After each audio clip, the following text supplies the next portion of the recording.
বাড়ির পাতানো দই, এই যে মধু দিয়ে দই খাচ্ছে সকাল সকাল।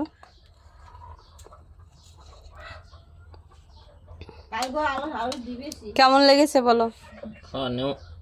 কালকে দেখবো এটা থাই যদি হেলে যাবো। কি নিয়ে যাবা? কালকে 500 টাকা ওখানে থাই হেলে যাবো। কেমন লাগছে তাই কও? তুমি কি রান্না করছো এটা? না, আমি রান্না করবো কিসের জন্য? এমনি কেমন খেতে তাই হয়েছে।